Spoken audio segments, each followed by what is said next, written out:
ములుగు జిల్లా రామప్పలో గుప్త నిధుల కలకలం. రామప్ప గొల్లాల గుడి పైకప్పు పగలగొట్టి లోపలికి చొరబడారు గుర్తు తెలియని వ్యక్తులు. గుప్త నిధుల కోసం ఆలయంలోని శివలింగంను పెకిలించారు దుండగులు. ఆలయం శిల్పాలు ధ్వంసమయ్యాయి. ములుగు జిల్లా యునెస్కో గుర్తింపు పొందిన రామప్ప దేవాలయ పరిసర ప్రాంతాల్లో గుప్త నిధుల తవ్వకం కలకలం రేపింది. రామప్ప పరిధిలోని ఉప ఆలయమైన గొల్లాల గుడిలో గుప్త నిధుల కోసం గుర్తు తెలియని వ్యక్తులు తవ్వకాలు చేపట్టారు. పురావస్తు శాఖ సిబ్బంది గొల్లాల గుడి దేవాలయం శుభ్రం చేయడానికి వెళ్లి చూడగా దేవాలయం పైకప్పు తీసి కింద పడేసి నిచ్చెన ద్వారా దుండగులు లోపలికి చొరబడినట్లు తెలుస్తోంది. దేవాలయం లోపల శివలింగంతో పాటు శిల్పాలను దుండగులు ధ్వంసం చేశారు.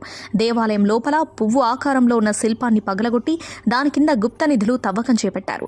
గుప్త నిధుల కలకలంపై పురావస్తు శాఖ సిబ్బంది పోలీస్ స్టేషన్లో ఫిర్యాదు చేయగా కేసు నమోదు చేసిన పోలీసులు దర్యాప్తు చేస్తున్నామని, దుండగులను త్వరలోనే పట్టుకుంటామని తెలిపారు.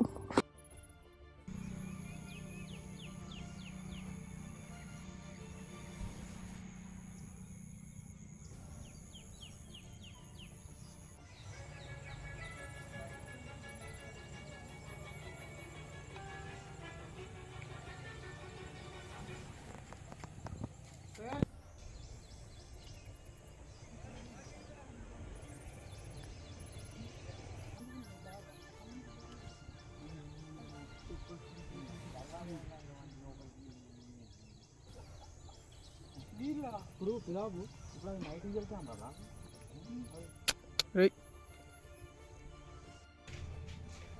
उसमें क्या है था उसको फोड़ देने साले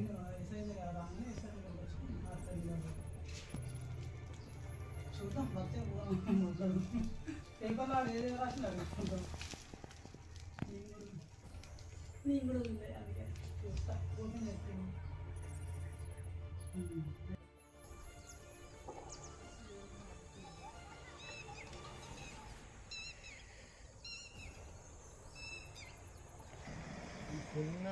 వచ్చిన తర్వాత